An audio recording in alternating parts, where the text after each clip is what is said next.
broke out and died over it. You're watching a different show. It's donkey. You ain't a captain of nothing but a sinking ship. Don't do this to me, Harry. The Ohio State. It's Ohio State. What do you mean, the? 312-988-15. Hello? You tell Johnny all you've heard and seen. Sometimes it's good to just yell about football. Yeah, that's right. That's right. Let's try this again. This is the most bizarre set of circumstances I could ever imagine us being in. Yesterday was completely stressful in a unique way I can't even accurately describe. All of the waiting and not knowing and the other games going on. Let's just try this again. This is, we were in new territory already with the new playoff format and everything going on. You're definitely in new territory now. It has been uniquely stressful in a weird way. It's hard to describe. It really is. Wade says, good to hear your voice. I appreciate that. And so let's try this again with some new circumstances and some new items to go over. And then we're going to go live after the game and we're going to do what we were going to do. And, but this is truly uncharted territory for all the wrong reasons, unfortunately. And, let's try it again and let's see what comes of it. And so there are some really interesting angles to discuss now. And a lot of you hit some of them. This is it's kind of a mess. And I don't know, you guys, let's just take it as it comes and play a football game today. So thanks for being here again. Listen, this show, it can't go as long as I went yesterday. I got family stuff from out of town already scheduled from before the holidays, figuring we would be past the game. So I'm going to squeeze in, do some family stuff between the show and the game. So we're not going to be able to go probably a full 2 hours. So I'm going to get a couple bullet points out, do the super chats, see if anybody has some new takes on the phone lines, and we'll go from there. So thanks for being with me again.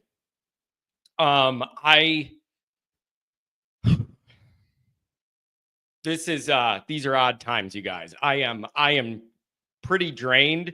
Yesterday was so uniquely stressful. I'm not going to act like I was cool as a cucumber. The stress of not knowing whether we were playing or not. And that hour where there was all those rumors, we're playing, we're not playing. Every other tweet was, just let me know. I'm already going to worry about whether we're going to win or lose and stress and raise my blood pressure and everything. It was a very unique set of circumstances.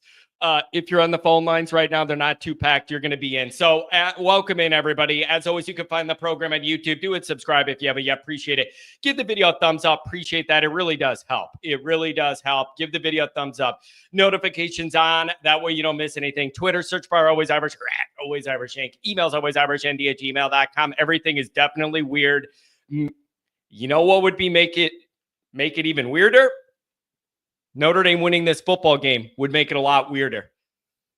Notre Dame beating Georgia would make it a lot weirder. It was in my mind. If this is all weird and it all feels weird and this is all weird or whatever, make it weirder by Notre Dame winning a game. How about that for weird? Always Irish Senior. I'll be going over to his house whenever I'm done here. Got the nervous stomach anxiety thing going on. Well, it ain't going to help when I show up. Let's get weird. I'm already weird. Let's just make it all weird. I'm already plenty weird. Let's make it all weird. Oh, man. Audio only. Anywhere you want it, you can get it. If you don't want to see my face, obviously nobody blames you for that. How do you think I feel? Notre Dame Fighting Irish brought to you by Sports Illustrated. Read all about it. Patreon.com/alwaysirisH. Former captain, leading tackler Mike Goolsby and myself breaking it all down. Yeah, John's bringing the Pepto to Always Irish Senior's house. Yeah, it's going to be an anxiety-filled day. Yeah, we are a bunch of weirdos, especially if you like this show. And I mean that as a compliment. I mean that as a compliment. All right, Let me quickly go through a couple of these chats.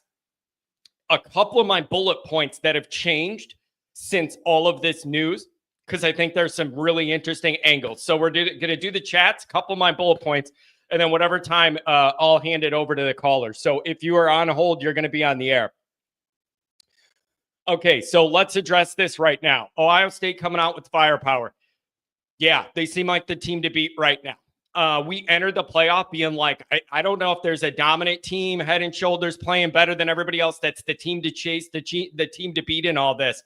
Can we all agree that that's kind of changed? And Ohio State looks fantastic on both sides of the ball.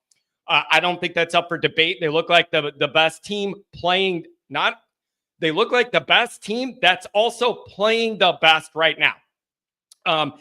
It is still bizarre to me what they did against Michigan. They were so stubborn about, we need to win this game by running the ball and pushing Michigan around. And it played right into Michigan's strength on a team that overall has a bunch of weaknesses. They were so stubborn about, we need to show we can push Michigan around and run the ball. You got all these 5-stars, just throw it around like they're doing now and get up on teams in 2 seconds, 14-0 or whatever. So they've woken up. You like the way people are like, Northern Illinois woke up Notre Dame. Apparently, you just had to lose to a dog dumpster crap Michigan team to wake them up. And now they're flying high with their $50 million roster, whatever. Good for you. I'm wound a little tight today. Anybody notice? Son of a buck.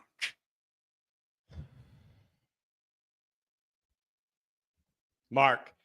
All of our blood pressure's been on the fritz for so long. I wonder if we'll make it to kick. I was exhausted last night just from all of it.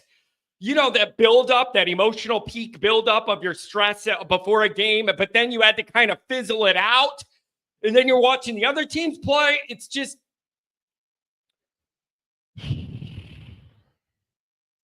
We have all been saying there's no clear-cut number one team. That's changed, right? Yeah. Yes, it has. In my opinion, it's changed. I'd love to hear if anybody sees it any different.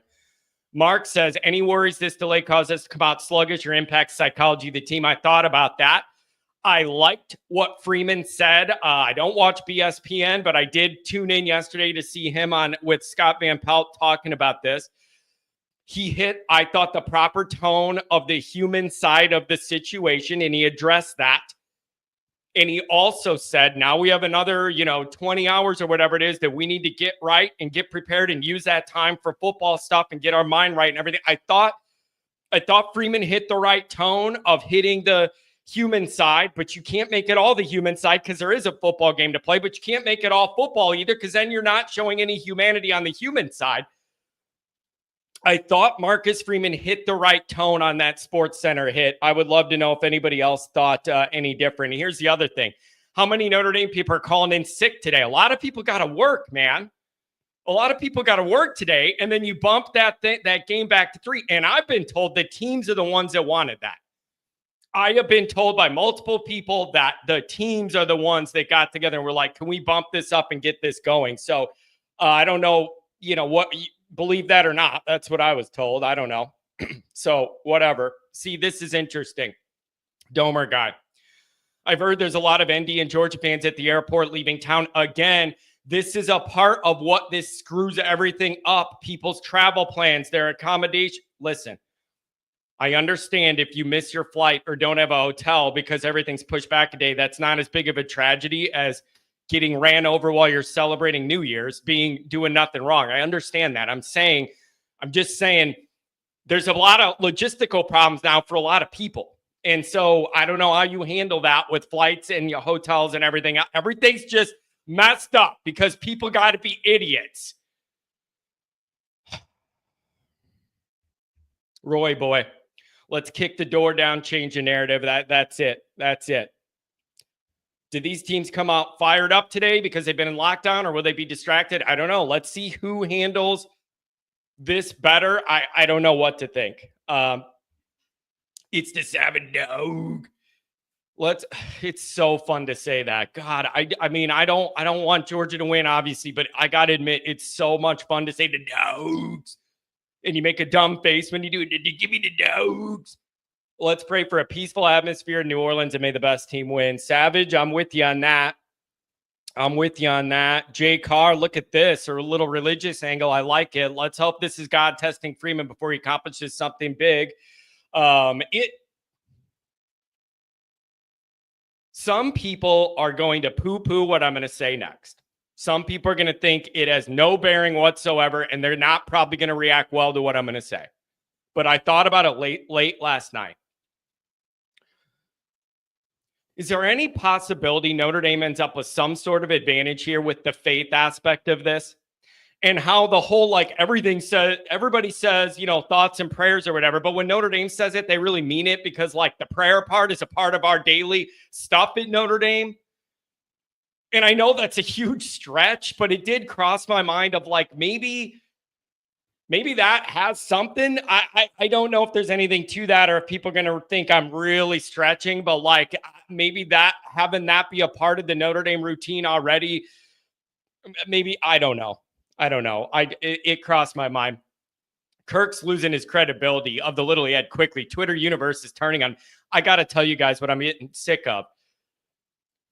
I mean this with all due respect. Does Kirk Herbstreit have, like, an emotional problem where he needs a support dog? Because I'm getting a little sick of everybody in America has a dog. Who cares that Kirk has a dog? Why is every dog you have on ESPN? You're going to let him sit on the game day set and pick games next? Who gives a crap that Kirk has a dog? It's annoying. Who cares? Everybody in America has a dog. Why is his dog a celebrity? Who cares?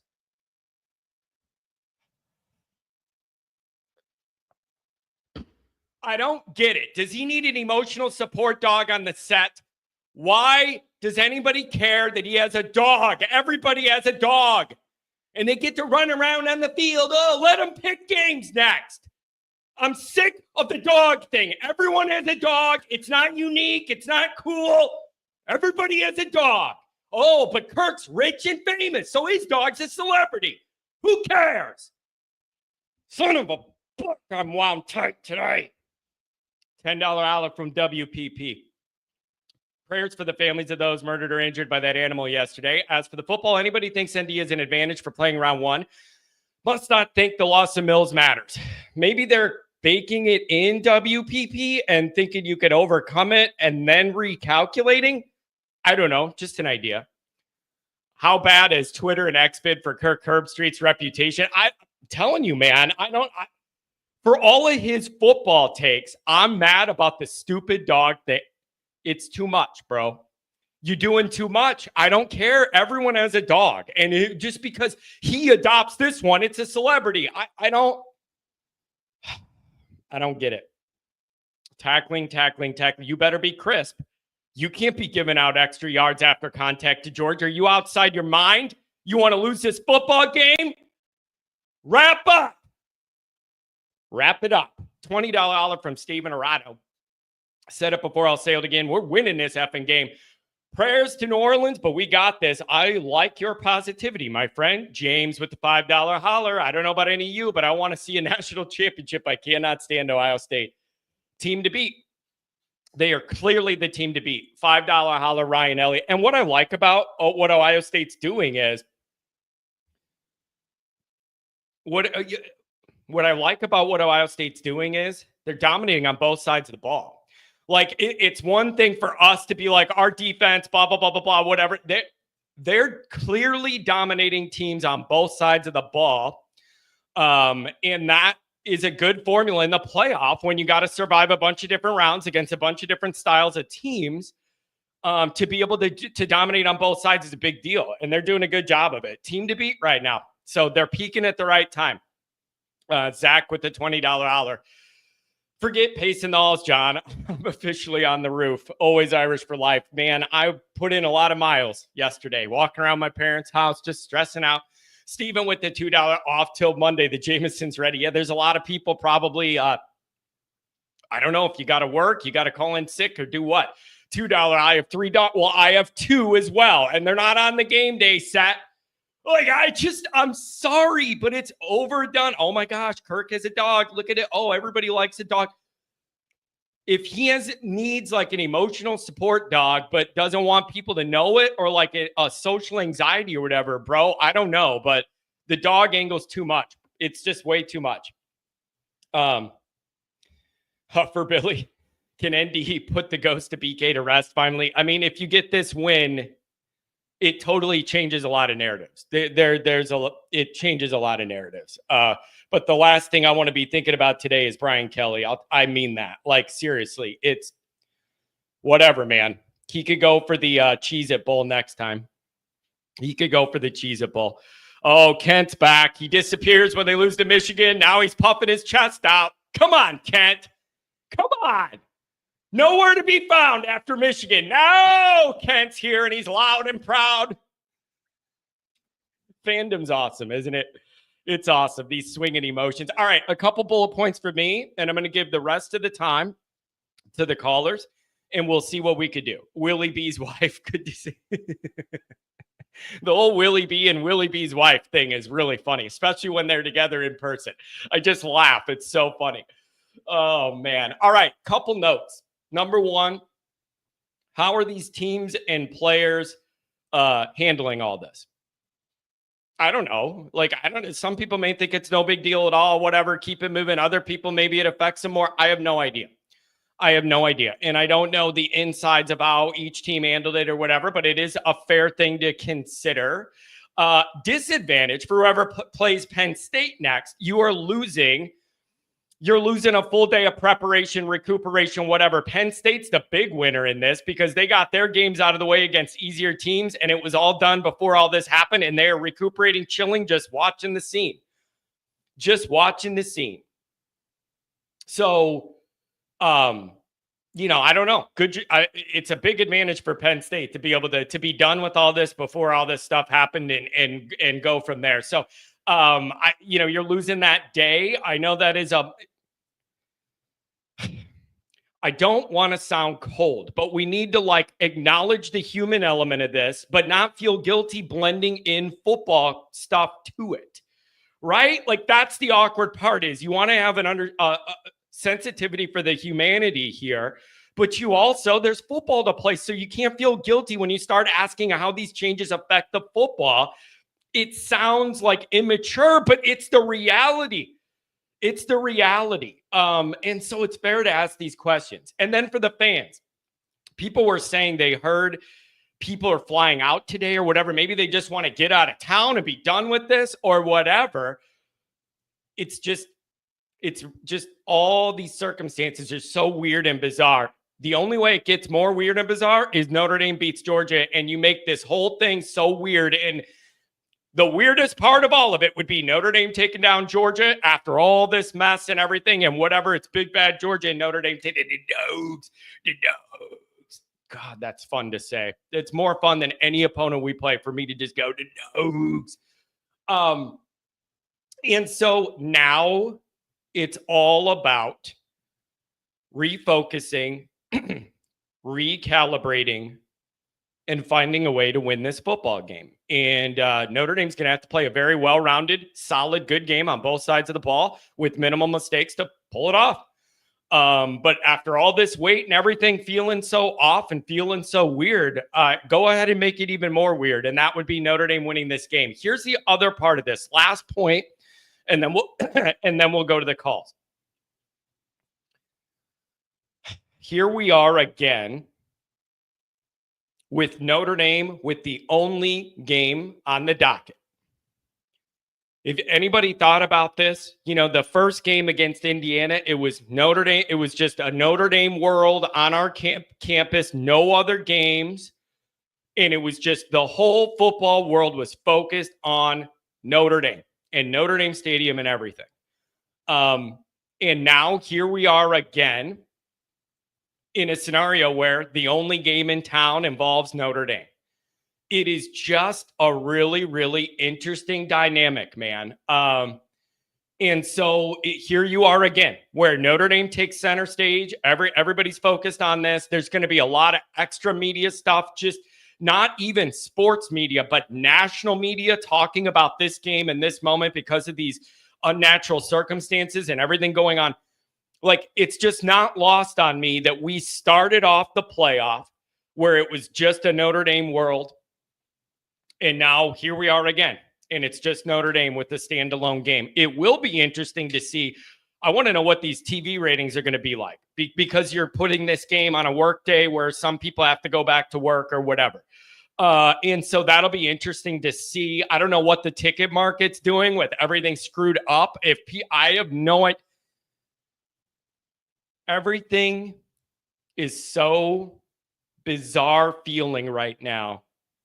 Go ahead and win this game and make it super bizarre. I don't know any other way to put it. All right. Call log isn't that bad right now, just because I think a lot of people shot their shot yesterday. So let's see what people think. 386. If you're on hold, you're going to be on the air. It's not too busy right now. What's going on? 386. Hey, John. Good morning. How are you doing, buddy? Really, really weird last day and just totally bizarre circumstances. What do you make of all this in totality in the moment we're in right now? I just think it's Notre Dame, right? Like, these circumstances, it seems like we always find ourselves in this type of predicament. Nobody hoped or wanted this, but it's just weird. It doesn't really feel like a game day. So I'm hoping that, and I truly think whichever team handles this adversity the best is going to start the game fast and probably will have a better chance to win. So whoever handles this the best is going to have that starting strong point for them. It's whoever really handles it the best. That's how it's going to go. It's really interesting. And the other thing I'm thinking about is from the Georgia side, it has been so long since they have played a football game now. And then you add this layer of weirdness to it. I almost feel like there's not a middle ground with Georgia. They're either going to come out completely rested, totally firing on all cylinders, ready to let it rip, like regular season, whatever. And now we're in playoff mode for Kirby, and he has them salivating like the dogs, like salivating dogs. And they're just a shot out of a cannon. Or they start out a little slow, and then it's incumbent on Notre Dame to take advantage of that before they get hit enough to wake up, and then they're going if you could do something in that period of time. I don't know if I see an in-between. I think they're either going to come up totally dialed in and fired out of a rocket cannon, or a little bit sleepy, and then maybe Notre Dame could take a advantage early. I don't know if I see a middle ground there, so I don't know what to expect. But I'm definitely not going to question Kirby's ability to get guys ready. Let's see how guys respond. I would agree with that. If you look at it, they have not played since December 5th. So if this wasn't Georgia and Kirby, I would almost, 9 times out of 10 say, well, this team is going to come out rusty. Yeah. But it's Georgia, it's Kirby. I agree with you. It's one way or the other. We're going to come out and start fast and pounce on them, or it's going to be the Georgia we've all come to know. Hey, they're here. They're slugging right off the get-go, and they're here to play. Yeah. So. But I do think it's an advantage. It's been almost a month since they've, hit at full speed, tackled another team. We have to take advantage of that moment. We got to take advantage of it. Yeah. It just, all of this is so out of sorts and so odd and bizarre and unique. I'm like, dude, Notre Dame winning it goes right in with the flow of all of this being weird and awkward and kind of uncomfortable and uncertain and just bizarre. Notre Dame winning this game would add right to that narrative. It fits perfectly. So I don't know, man. This is going to be a stressful day. Totally. And, is the stadium going to be filled? How's the energy going to be in there? How's the energy going to be for the team? Yeah. Yesterday when they said that the teams were sheltering in place, I said, okay, it was already like 1:00 Eastern. I was almost happy, and they did the right thing by delaying the game. At least today, we can have a normal afternoon game routine. Yeah. Keep the kids in their same routine that they always have. Just try to keep it as comfortable as possible. And I think that's the biggest challenge, is staying in your routine and staying comfortable, because this is anything but comfortable. Both teams have to deal with it. Yeah. So it's going to be interesting. But man, for us to go out and win something like this in this type of fashion, you're totally right. only we could do something like this, you know? Yeah, there's never a dull moment surrounding Notre Dame, and this is one for the history books for all the wrong reasons. This is just, I don't know, man. We're gonna see. But it'll be good to be able to hopefully get people in the building safely and just get back to some old football. Everybody deserves that after yesterday, and I don't know, man. This is all uncharted territory, and it already was even before yesterday, and this adds another layer for bad reasons. So we're going to see how it goes, and we're going to live it together, stress it together, and we're going to be here afterwards to cover it, man. Thanks for giving me a call again. I hope you enjoyed the day. Yeah, you too. And just one last thought. How about Penn State getting the draw that they got, and then also getting 2 extra days of rest for whoever they play, us or Georgia? I hope whoever wins tonight just goes out and absolutely blasts Penn State, because I am just like, they couldn't have been any more fortunate in this entire situation. So let's get through today and then go, beat BK's twin down in the Orange Bowl. How about that? Yeah, man, I got to tell you, the Penn State thing is frustrating, but like, they're winning the games and looking good doing it, and you need to give them credit for that. But you got to acknowledge, man, they got a really good track on those first 2 games and who they were facing just as far as matchups. There's just a lot of unbalance in this new playoff format. And so, but whatever, man, they won the games. They landed that seed and they won the games. And so that is what it is. And you just hope Notre Dame has a chance to end that. And hopefully we'll see that coming up next week. Yeah, man. Let's do it. All right. Well, we'll call you in after the game. There you go. Have a good one, man. Enjoy it. He seems pretty calm. It's actually making me feel better. 618, what's going on? Welcome to the show. Good morning. Good morning, John. How are you today? I'm okay, man. It's just been a uniquely stressful last day for everyone. But just all feels so weird. What do you make of it? Yeah, I mean, so not to make too long of a story, because I know there's people waiting, but when I was in about 3rd grade when 9/11 happened, and I just kind of remember that sense of like, oh, this is the moment that I'm going to remember 40, 50 years from now. It's just like a moment in time where you can remember that. I don't remember. It was my generation's JFK kind of moment, like where you remember where you were and all that stuff. That's kind of what it was. And when I woke up yesterday, that was kind of the first thing I saw was there's been an explosion in New Orleans. We don't have a lot of answers, but it's really bad. Okay. It's just one of those. And I think looking back, I'm 32 now. I think when I'm 50 or 60, I'll look back and say, this is a moment that I remember. It sticks out in my mind. Yeah. And as far as it just gave me some really good perspective yesterday morning. I was in knots. I did not sleep well. I was nervous. I wanted Notre Dame to come out and punch them in the mouth. And then yesterday happened, and it's just like, it's still a football game. And while I am a diehard Notre Dame fan like everybody else that listens, and I'm still in knots this morning, it gave me some perspective on, let's just enjoy the moment that we're going to have today. It's the 3.5 hours of watching Notre Dame play, watching those kids living it out on the field. Yeah. It's just, it's changed my perspective. Yeah. You know what I feel, what kind of crossed my mind was how they canceled all the sporting events after 9/11. And then after a few days, they opened it back up, and kind of the country healed in a way to get back to some sense of normalcy, or even like a healthy distraction of like a baseball game in New York, whatever it was. Kind of that healthy distraction from all that, where like, it's not like you forgot what happened and got over it, but just like a healthy distraction where everybody could unite. Maybe this football game could be that moment. And I know I'm not going to be in a good mood if we lose, but it's easy for me to say that now before the game. Oh yeah. Yeah. 100%. I will not be in a good mood if we lose. no matter what happened yesterday, I don't want to see the season end. Once in my life, I want to see Notre Dame win a national championship, and Georgia is the next team in our way. Yeah.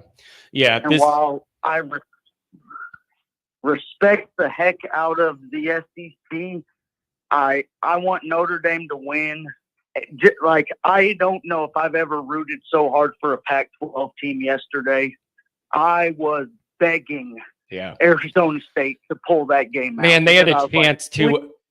I can't imagine giving up that touchdown in overtime on, what was it, like 4th and 13, and to give up that pass right down the middle of the field. But like, don't you have to have your safety so deep that no one could get behind you at that point and keep everything in front of you? I couldn't believe they allowed that play in that moment. I couldn't believe it. I just couldn't believe it.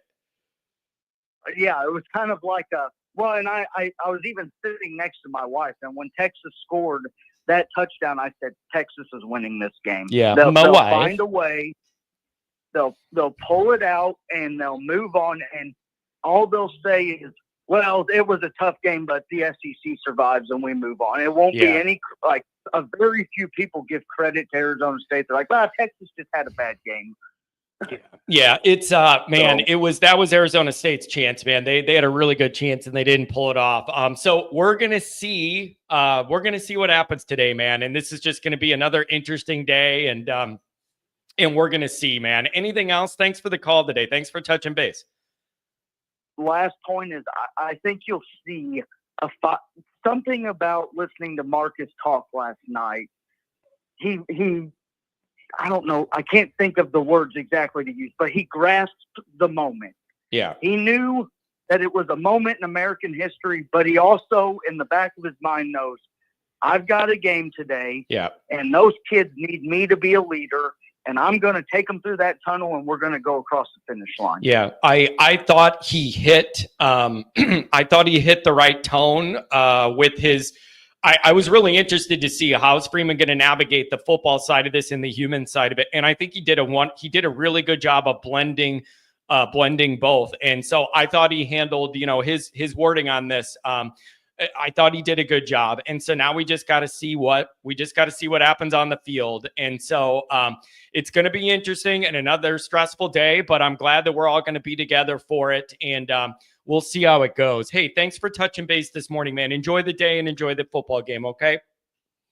Thanks, John. I'll touch in after the game. There you go. Have a good one. Man, these callers are so nice, and they seem kind of calmer than I am. I don't know any other way to say it. But then again, who isn't calmer than I am? And you know what else? Why is everybody like, I was in second grade when 9/11 happened? Bro, I was like almost done with high school. What is going on? I'm old. I was in third grade when that happened. Are you kidding me? Unbelievable. Andrew Gilmore, I think he's back from overseas. We're going to find out. Are you back in the States? Yeah, yes, I am, John. How are you, buddy? I'm well. How was your trip, man? You guys go on some exciting trips. When you do it, you do it big. How was it? It was awesome, dude. I really recommend Portugal. In fact, we went to, in addition to being like just an awesome, beautiful country, we went to a couple soccer games, which kind of puts stuff into perspective because we think we're hardcore. Jesus, those guys are Andrew. Insane. We accidentally bought, yeah. I don't understand soccer culture. How they have like riots in the stands and lighting everything on fire. I'm like, I like my football team, but I'm not doing that. Yeah, the funny part is like the Portuguese are like so nice and they all know like English and stuff. So like when you're just going about the city, it's like everybody's nice. And then Jesus, when soccer games happen, they are hardcore. They're literally firing fireworks at each other in the stadium. So man, it's crazy. It's wild. Well, I'm glad you made it back. Andrew, what do you make of this dynamic? It has just been a bizarre situation. What do you make of? What are you thinking of in the few hours leading up to this game? Yeah, it is. It really kind of put the damper on the game, but I think it's going to come down to coaching and veteran presence because it's like you got to compartmentalize what's going on because obviously yesterday was like an unprecedented type day probably for the team. They probably never have had a day like that ever. I'm trying to think. maybe the only thing similar was NC State halftime, what was that, like a 3-hour delay, like at half. Yeah. But yeah, I mean, just totally unprecedented. So yeah, I called in just to say that I think it could be a good thing because obviously Georgia has to deal with that too. And I felt that despite all the Notre Dame fans going down to NOLA, this is like New Orleans is a Southern SEC hotbed. And so I fully expected the crowd to be 70-30 in Georgia's favor. So who knows? Maybe it'd be less of a road type situation, more of a neutral site situation, which helped them out. But I do think that the loss of Riley Mills sort of is a little bit bigger now, considering what's going on. Just because it's like they're out of the routine. I think the worst thing that could happen to Notre Dame is they come out flat. And I think that they've been able to avoid that much of the season because I think they've had really good leadership on that football team. I think Riley Leonard's been good. I think Mills and Cross have been good. Jack Kaiser, I think, is sort of like an unsung hero of this team. He really rallied that defense. He may not put up gaudy stats, but he's clearly like the leader out on the field. So yeah, I mean, I think that nobody really has a good answer until kickoff. Yep. But I do think that what I said in the chat is key. I think it's going to come down to tackling. I think if you look at this bowl season, the teams that tackle well, have won the game. And so Notre Dame cannot, this guy, Gunnar Stockton, is not going to do what Beck did. Beck threw for 3,400 yards. He could really make all the throws. I think if you saw in the Texas game, everything was super underneath.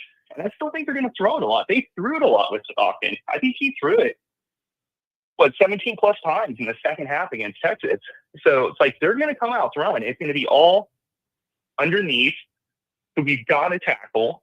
And then I think they're going to take some shots against Christian Gray because I don't know about you, John. Even though Christian Gray has had an excellent season, and I think he's got a bright future, I think he's lost a little bit of confidence over the last 3 or 4 games that we've seen him play. So I think that they're going to challenge him. And despite all the drops from Georgia, you don't throw for 3,400 yards as a quarterback if you've got scrub wide receivers. So they're going to take some shots, in my opinion.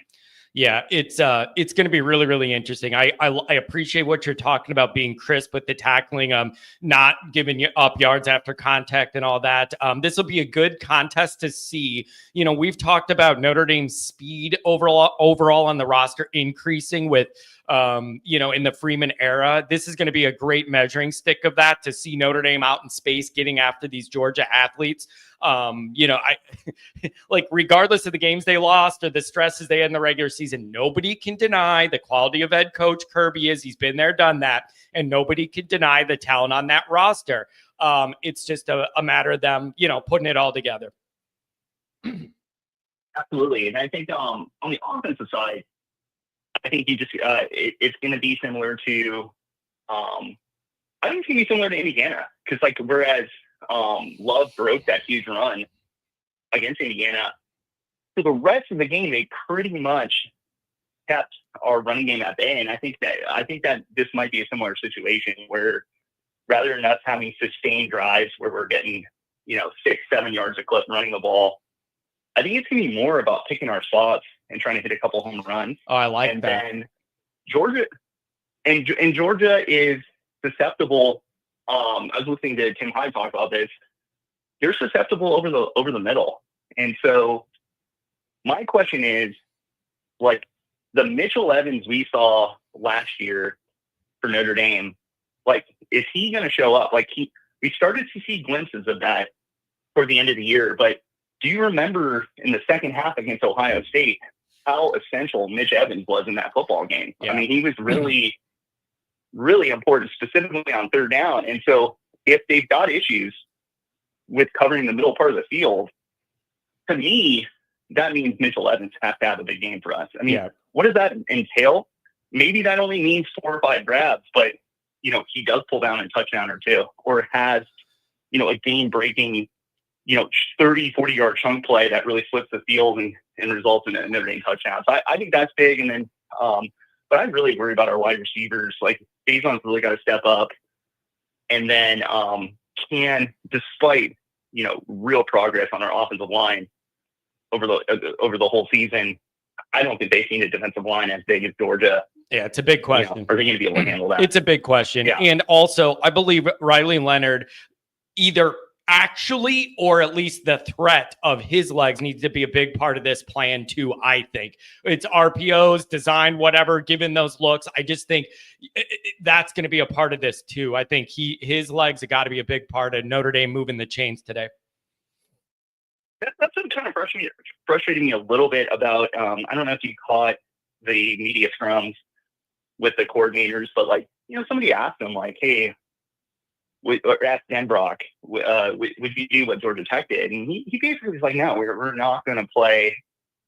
We don't play Riley Leonard the way we played Haynes King. And I'm just like, man, I don't know if you watched that. I watched that entire game, and it's like Haynes King was really effective on the ground. So yeah, I don't know if that's a little bit of a deep fake that maybe they would, run a lot of quarterback power and try to get, Riley Leonard a lot of carries.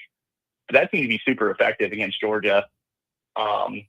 So, yeah, and then I would just end on this, that, man, watching Ohio State and how successful they are, one thing that just gets brought to my mind is how big of a loss Ben Morrison is. Because I really think that if Notre Dame still had Ben Morrison, they might be the only team in the country that could beat Ohio State right now and stop that guy. Yeah, I thought about that too. I thought about that too as I've watched them throw it all over the yard. And it's so, Andrew, I don't know, man. Good to have you back in the country in one piece and safe and with the family and everything. And it's going to be a really, really interesting day at Notre Dame football. And we'll be here covering it afterwards. Thanks for the call, buddy.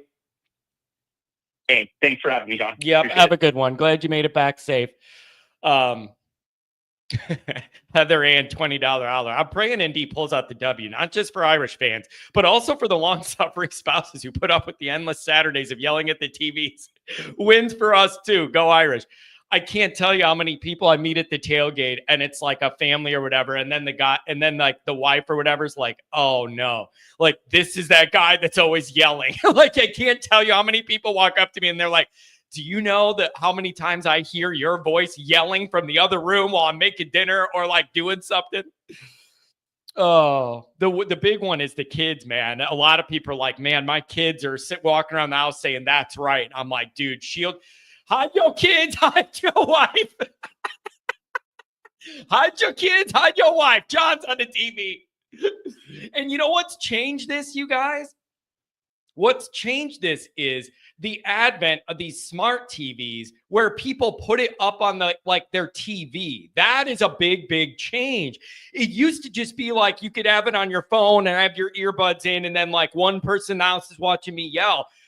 The smart TV thing where you could get YouTube on there changes it, because now it's the big screen, and God bless everybody within a hearing radius.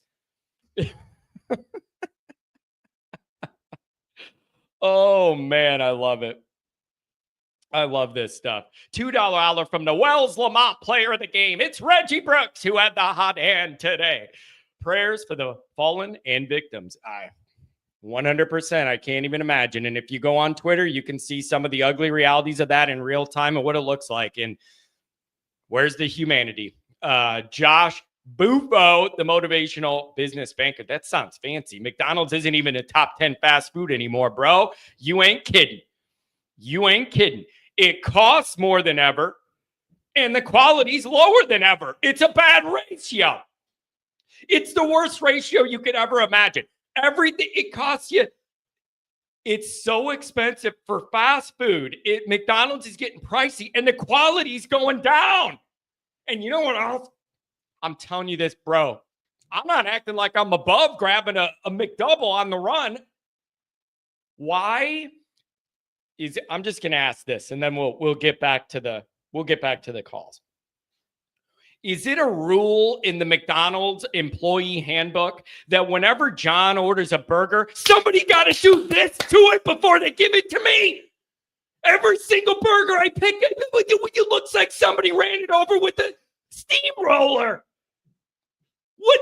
I don't understand. Every single burger I get from McDonald's, it literally looks like the guy made it, put it on the ground, did the 8-pound stomp on it, like Little John in 2003, and then put it in the bag and give it to me to eat. Son of a buck. Every McDonald's burger looks like somebody sat on it. I don't get it.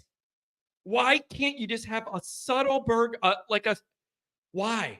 Everyone, I didn't order a pancake. I ordered a McDouble. I think they're doing it to me on purpose. They see me come in. They know that they want me to complain about something. Every burger. A McDouble is as thick as a pancake now because somebody smashes it. I don't understand. I don't understand, but it bothers me. Gunner Stockton, Dick Stockton, John Stockton. I don't care.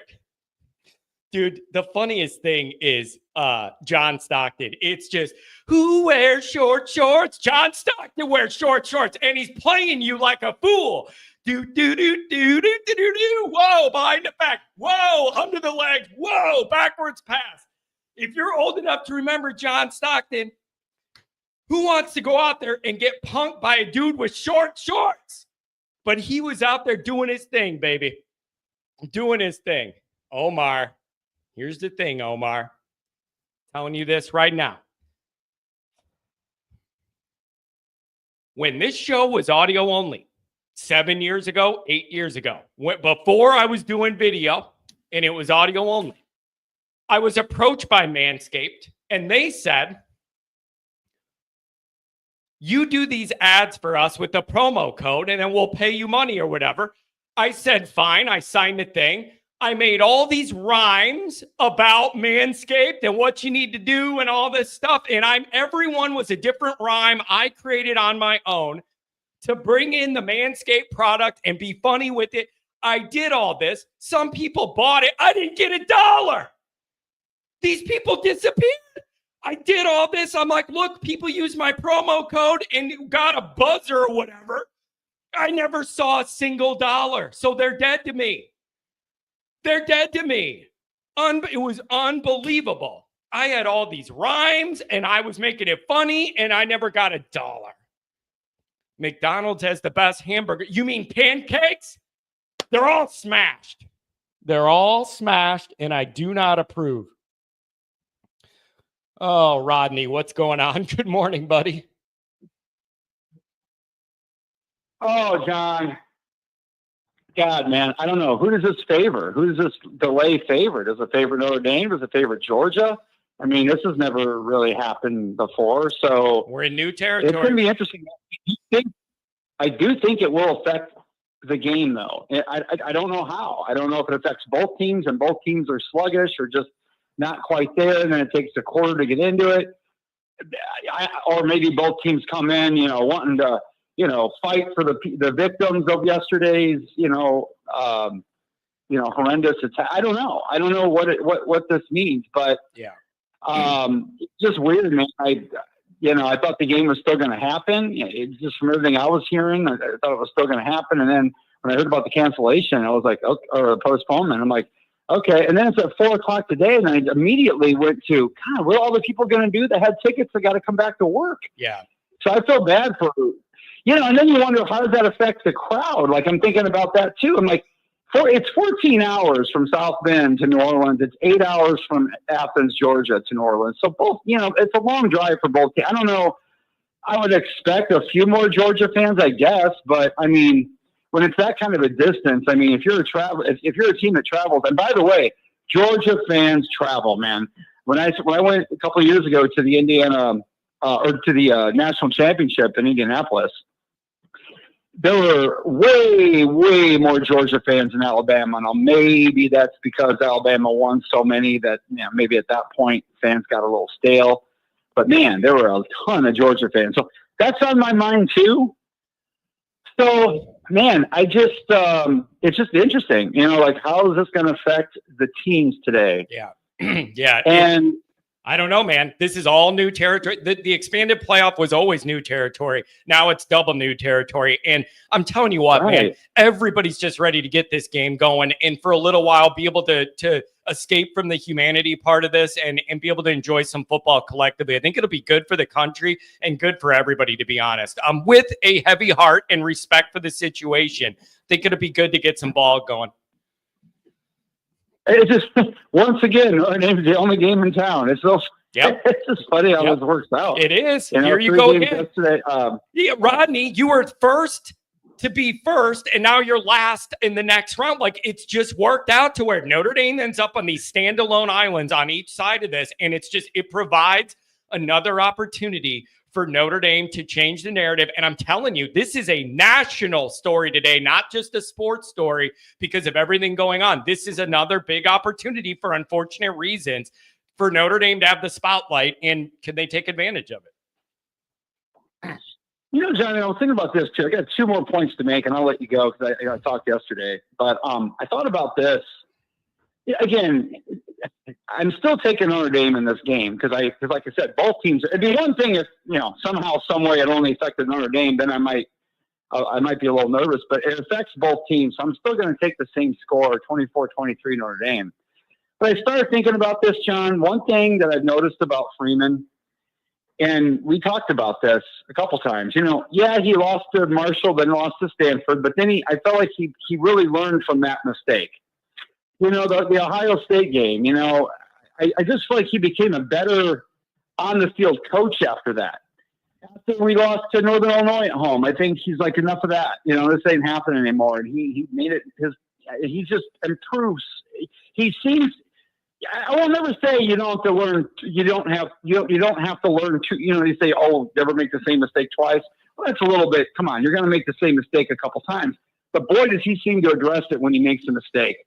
And it just got me thinking, you know, yes, I believe they can win today, and I pick them to win today. But if they lose, John, I'm very certain that Freeman is going to take this in and make this a learning tool and take the next step after that. You know what I'm saying?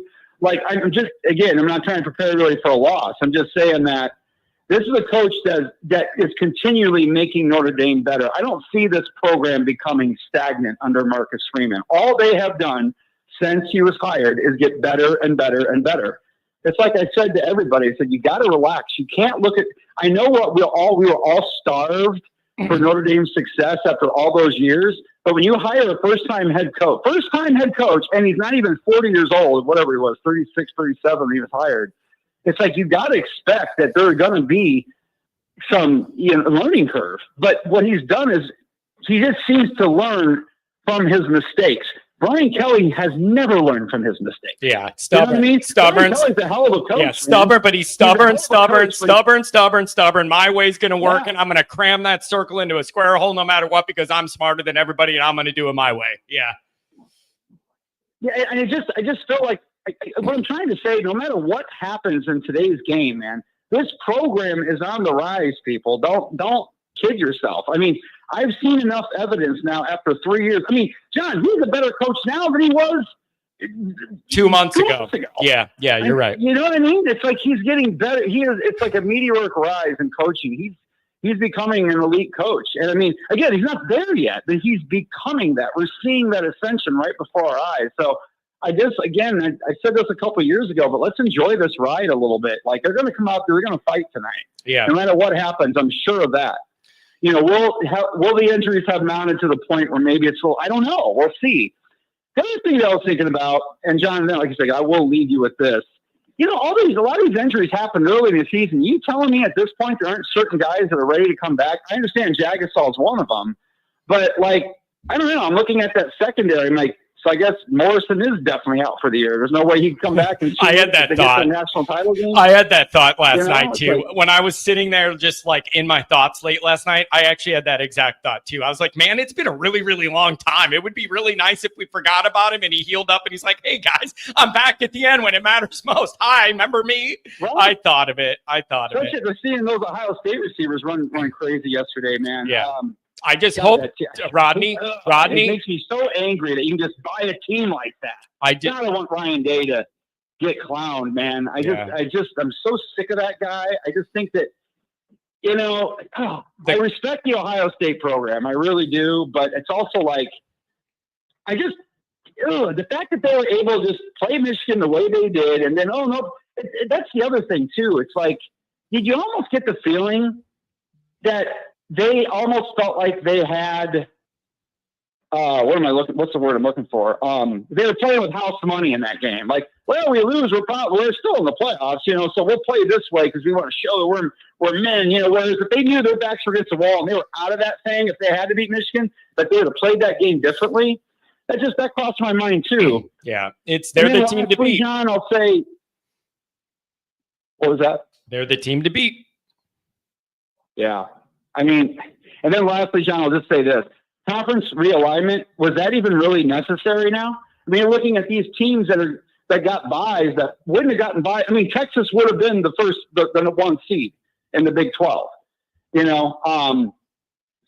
don't know. I just look, all this stuff is just weird. It's like, was it necessary since we're right back where, as far as this playoff thing? I never understood that anyway. When all these conferences everybody was moving around, I'm like, are we about to announce a 12-team playoff? Is it really necessary to be in this? I think it was about money. I guess it was all about money. I don't think that was about necessarily strategic competitive stuff. I think it was more about shuffling around to make sure you're locked into the best TV deal. I think that's what it was about.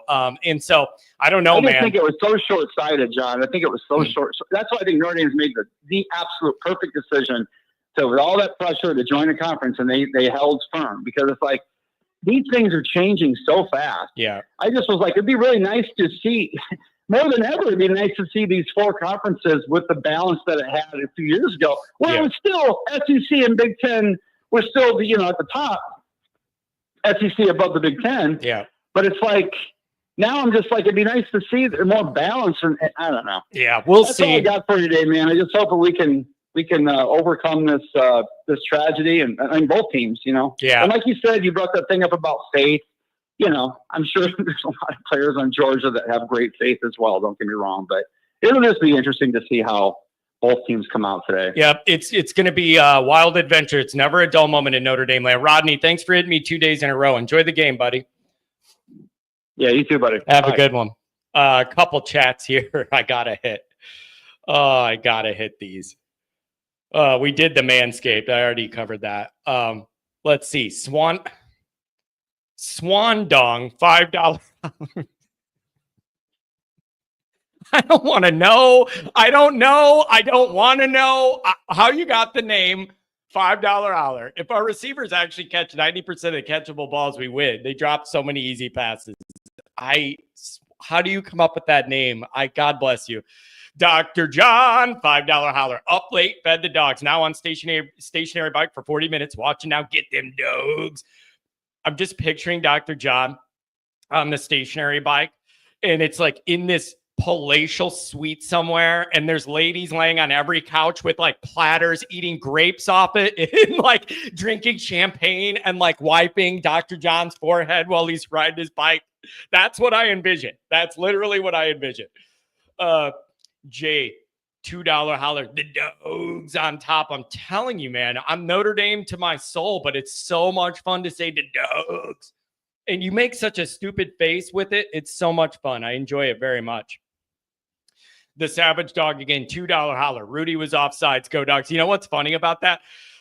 Last week, Uncle Lou was in here. If you're a Georgia person, obviously you know Uncle Lou.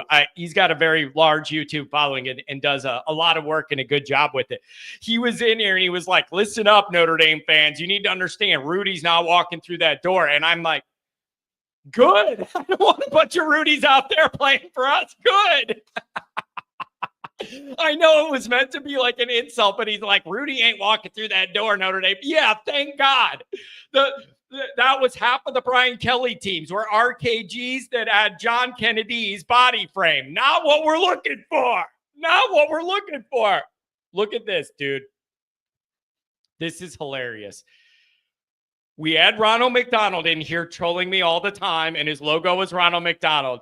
Now we have a Burger King in here, and I want to see if it's the same person and they change their name, or if we actually have Burger Wars in here with the McDonald's and then the Burger King guy. I want to know whether this is the same guy that switched to Burger King just to troll me, Or if these are competing, can we get like a cute girl with red hair in here? We get Wendy's in here. Get the Baconator girl in here. Telling you, the best fast food product there probably is still is a chocolate Frosty from Wendy's. You can't beat it. Hasn't changed. It's one thing that hasn't changed. You can't beat a Wendy's Frosty. Not this caramel frappa latte, whatever. Regular chocolate Frosty. You can't beat it. But the dogs, even the dogs like it. Burt Reynolds says, thanks for being here every day. Burt, thanks for being a celebrity. Really appreciate it. ND9. Five Guys fries are crack. Yeah. The problem with Five Guys is it takes you 5 years to be able to afford it. Gee, I'm not a cheapskate, but you go in there, you get your family a meal. There goes your mortgage this month. I'm sorry. No burger they make and how many fries they give you is worth $23 for a burger, a fry, and a stupid drink. I'm not paying it. I'm not doing it. You know what else that applies to? I'm going to tell you this right now. This also applies to Chipotle. I'm not doing it. I'm not. We've crossed the line, bro. Every time you go to Chipotle, it costs $2 more. You go another week, it's $2 more. What is the deal? You think I'm stupid? I don't notice every time I go in there, it costs $2 more to get a stupid burrito. I ain't doing it. I ain't doing it. It's unbelievable. It's the same stupid crap at Chipotle. $2 more, $2 more. Oh, you want some chips? Well, that'll be next month's rent. It is not worth it. Make it at home for half the cost. It's just unbelievable to me how much fast food costs. I know somebody got the caramel Frosty and said it was overrated, but that could just be, what somebody's opinion. I don't know. 949, what's up? Hey, boots on the ground here in the Big Easy. What's up? Okay, What's the vibe? What's the feel? This has got to be a very unique situation. What is going on there on the ground? Thanks for calling in. Yeah, there's no different vibe at all. It's as if nothing happened. It's being overblown by the media, etc. The streets are still full. People are still mowing on the French Quarter.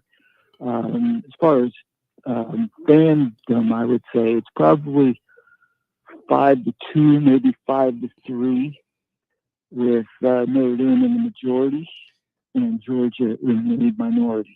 Interesting. Is that interesting to you, given the proximity to being in the South and all that, or you just think Notre Dame people made an effort to get here more? I think the proximity. I think you throw that out the window because there is no. There's one caller said, "Oh, it's 14 hours from South Bend." Who lives in South Bend? Yeah, not many. That's from California. On the plane in, I've never seen so many fans on one plane in my lifetime. Interesting. And yeah, and everybody landed in Houston, got on one plane to get here. So we have people from all over, meeting some great people from all walks of life. Yeah, this is going to be an interesting situation. What do you feel about the game? You have any gut feelings or thoughts here? I'm just anxious. I mean, it's certainly a wrench in your plans to try to, I was going to fly out this morning, but, to have to find a room. Yeah. And then readjust flights, etc.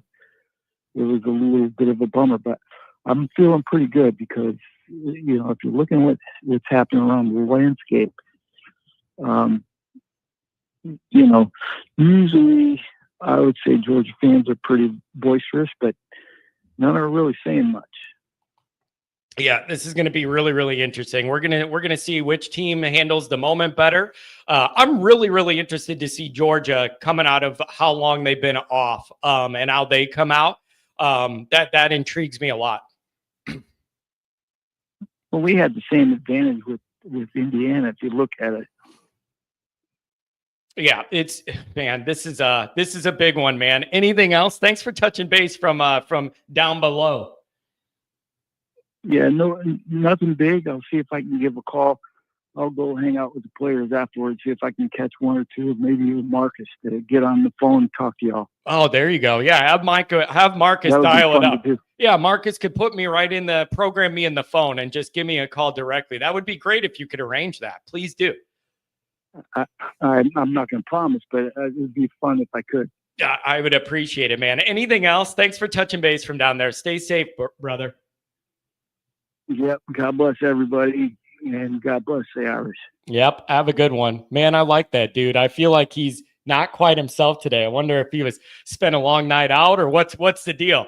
What's the deal? Burt Reynolds says, John, I have you on my TV and my brother's talking crap about you. I'm about to fight him. Who in their right mind would run their mouth to Burt Reynolds? Who in their right mind is, what is he, jealous because his name's Kurt Reynolds? Like, what is he? What's this guy's deal? Why is he giving me a hard time? Because his name's Kurt Reynolds and you're Burt Reynolds. That's why. Unbelievable. What do you got to do to get any respect around here?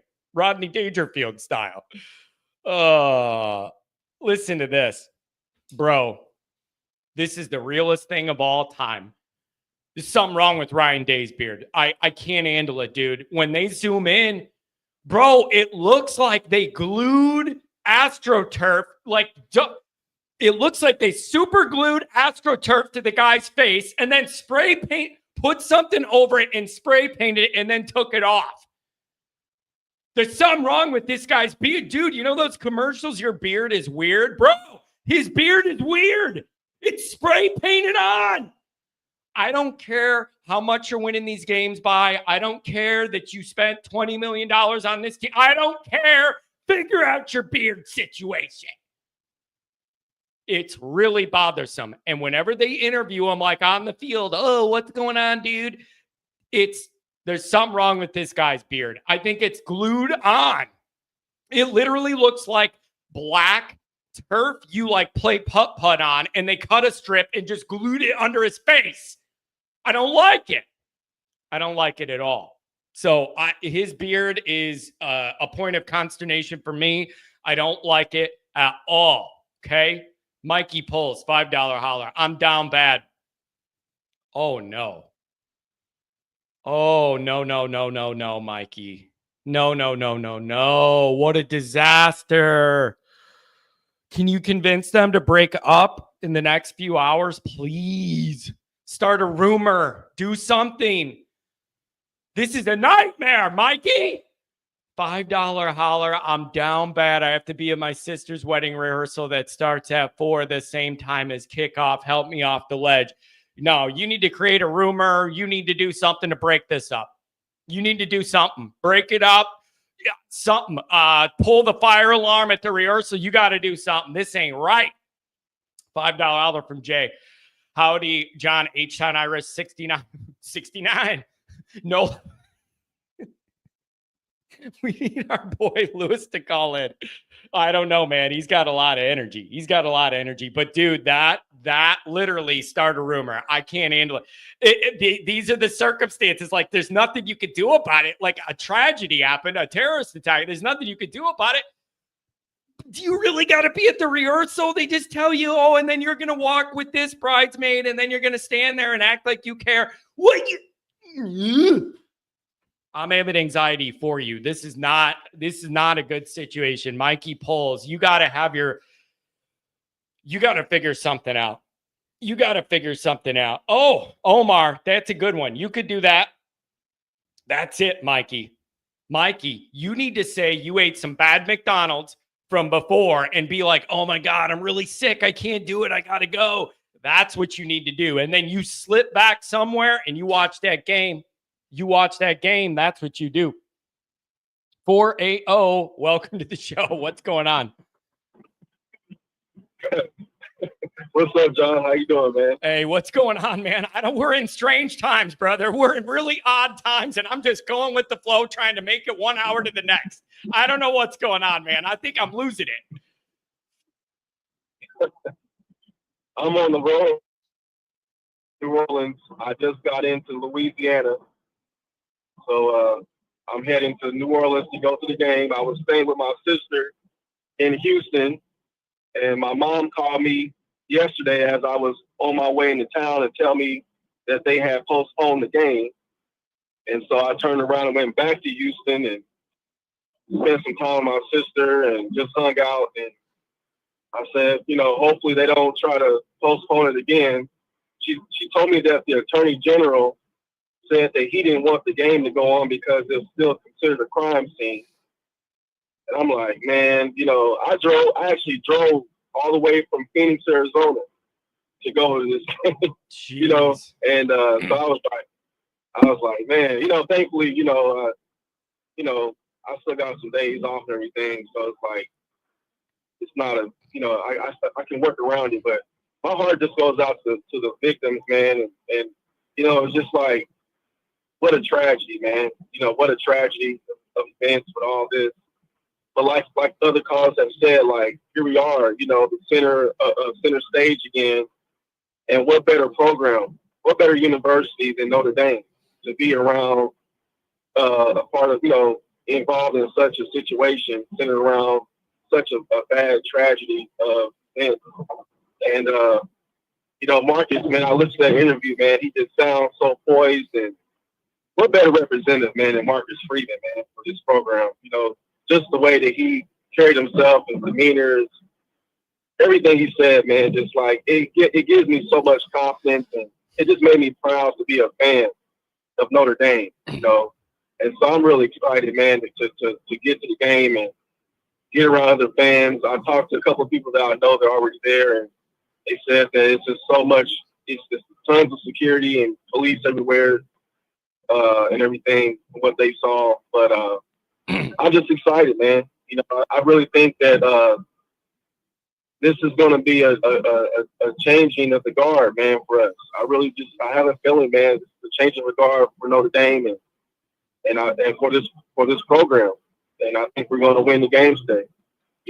Man, I predict that we win by 10, but I think we win. I like it, man. Hey, I hope you deserve that. You deserve to have fun, man. All this effort you're making to get there and all the making this a priority. I hope you're able to get in there safe and enjoy it. Oh, absolutely, man. I'm going to make the best of the experience, and just glad to get around some other fans, and glad that that the team and everybody, the staff, personnel that's a part of the program was safe and everything throughout all this situation, and just hoping for a great atmosphere, man, great game. And like someone said earlier, just put in perspective, man, like there are bigger things in football, and we all know that when it's all said and done. I think, nothing else, man, both programs be unified and understanding the bigger picture, and we'll have a great competitive game today, and that's the beautiful thing about being Americans, man. It doesn't matter what kind of, where you come from, background, whatever, man. It's like when we have certain situations like this happen, it's when we rally together and we come together as one. And we make moments like this become more meaningful and purposeful to a bigger cause, so that's the biggest thing that I'm looking at in all this. Yeah, I think that's a very mature perspective and outlook. Spit it out. Very mature of you, man. Anything else about the game? I hope you make it in there safe and enjoy yourself. Oh, nothing else, man. I think, like I said, us being able to play a game a lot earlier than Georgia has, I believe does give us somewhat of a little bit of an advantage. We just have to start fast, man. We have to start fast. We cannot get lackadaisical, because no matter what, this is Kirby Smart, and he's been here before, and he's going to have his team ready to go. I don't have any doubts that, but they could have come out a little sluggish, especially on offense, because the quarterback, this is his first real start and everything, and so it's really, man, that first quarter, man, that first 5 minutes of the first quarter, to me, is going to tell me the direction in which team is going to kind of like take off. And the first 5 minutes after the first half, whoever comes out in the third quarter in the first 5 minutes and really executes I think it's a team that's going to really take hold. But I just have confidence that Notre Dame is going to do it, man. I just have a quiet confidence, and I really believe that this is the change of the guard for Notre Dame, man. So that's all I got, John. Good hearing from you, man. Man, hey, thanks a lot, man. Safe travels, as always. And he's a really thoughtful caller whenever he calls. All right, I got time for a couple more quick ones, and then I got to get going and do some family stuff. So we can keep it quick. I'll go through a couple more of these. Hunter Peterson, $2 hour, going to the game. Been here since New Year's Eve. Be loud and be proud, baby. Be loud and be proud. 716, what's going on? Hey, John, what's going on? I got something for you going to make you laugh. Okay, ready? I'm ready. Oh, man, those dogs got put in the dog pound today by them dog catchers. Notre Dame, man, they got one hell of a team. I like it, man. I'm telling you, there's just something. It's just something fun about me saying the dogs, and the deeper you can get the deeper you can build it up within you, the better. It kills my throat, but I don't care. It's worth it. So some things. I was going to call you the other day. I got in kind of late, and I heard the guy talking. I think it was Ron, maybe. Yeah, there's kids and stuff that listen to the program too, and I know that you got restrictions, and people just got to learn to turn it down. As far as the language, it's actually not swearing; it's cussing. So, but anyway, John, I was glad that that he said that. The other thing is, don't ever allow Tom to drink Red Bull before he gets on the line.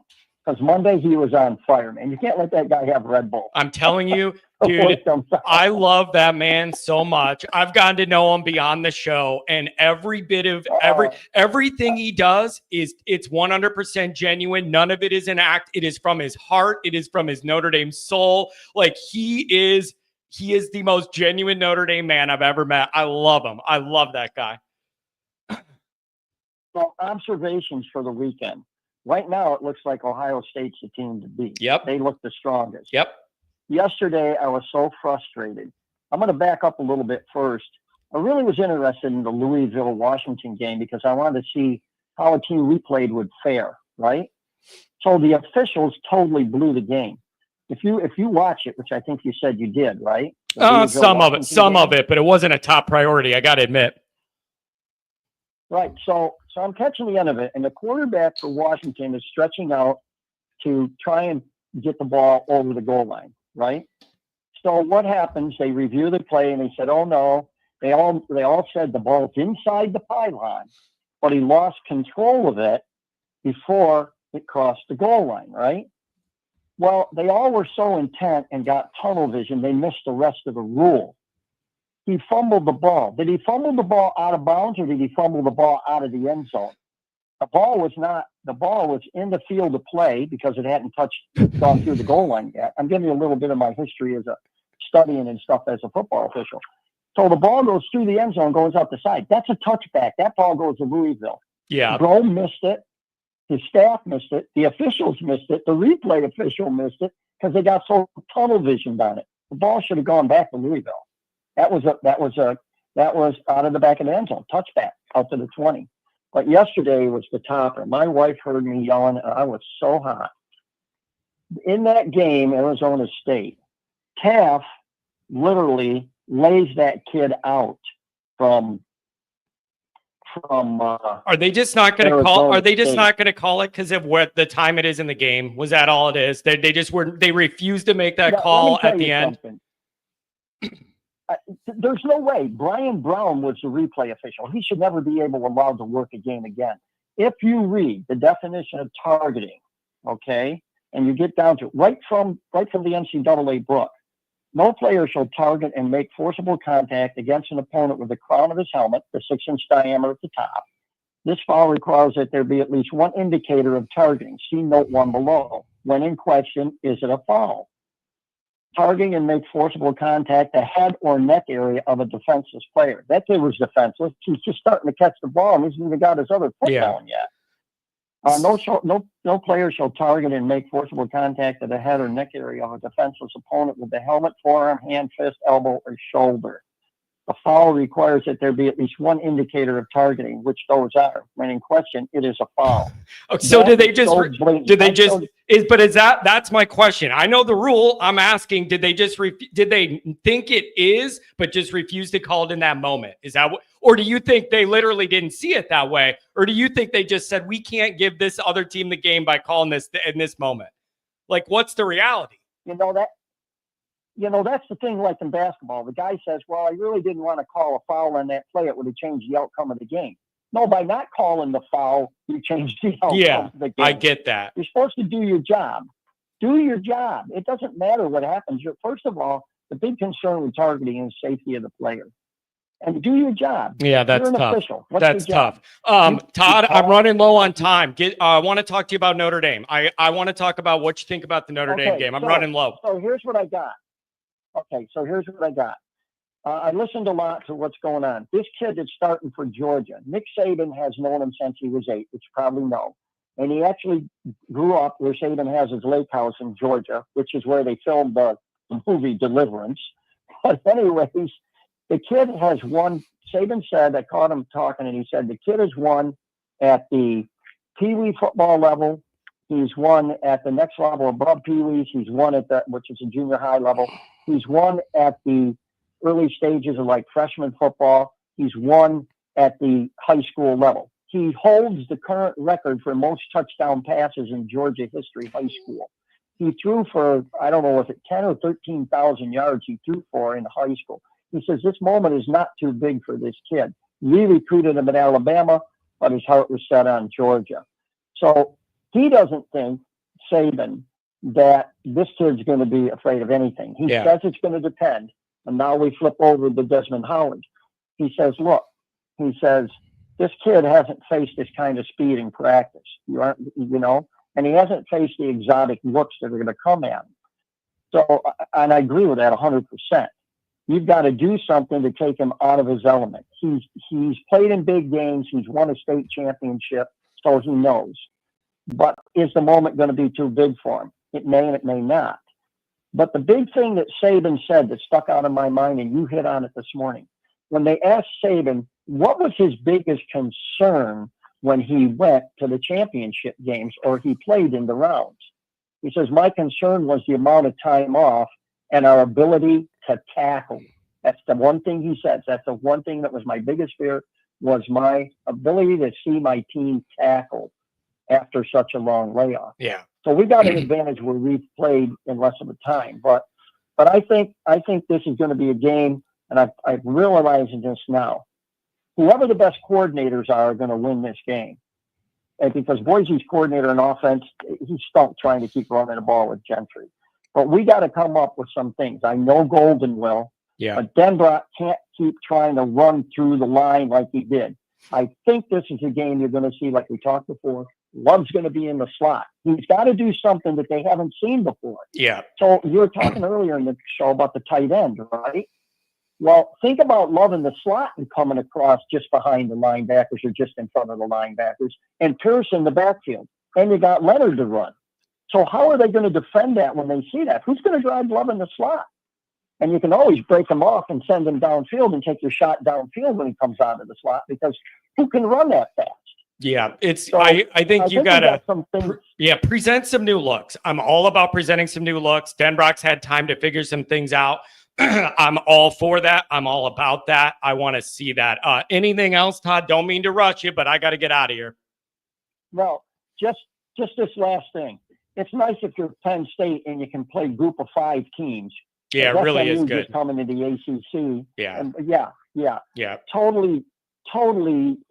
We should have had the 6th spot, to be honest with you. Yeah, it's. But we'll find out, because I believe we're winning the game and we're going to beat Penn State. My buddy at church is going to be all kicked off. Well, so you have a blessed day. You too. Everybody else have a blessed day, and just sit back and enjoy the game. And I agree with the last guy, one of the guys that said, Freeman learns from everything. He will learn. Yeah, it's that's going to be interesting. Thank you very much. I don't mean to listen, you guys.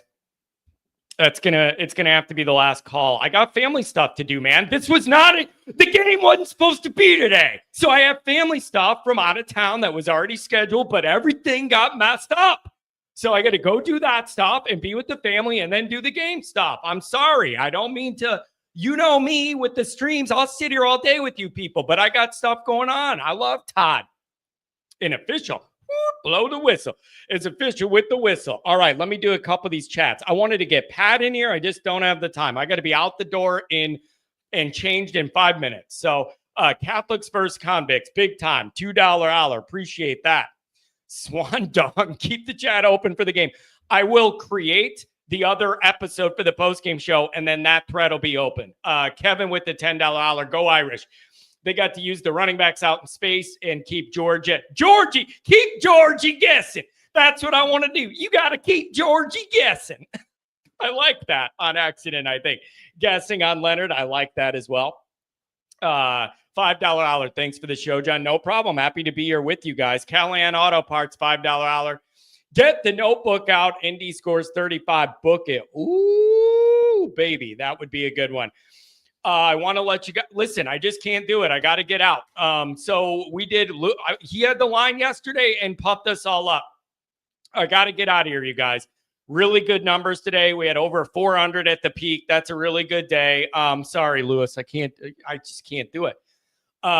Really appreciate all the chats. Really, really appreciate all of the donations, everything, man. I really appreciate it. I'll create the post-game show and it'll be open on the thread so you guys can comment. But I got to get going, get out of here. I hope you guys understand. I'll be here right after the game. Have a good one, everybody. God bless you. Go Irish.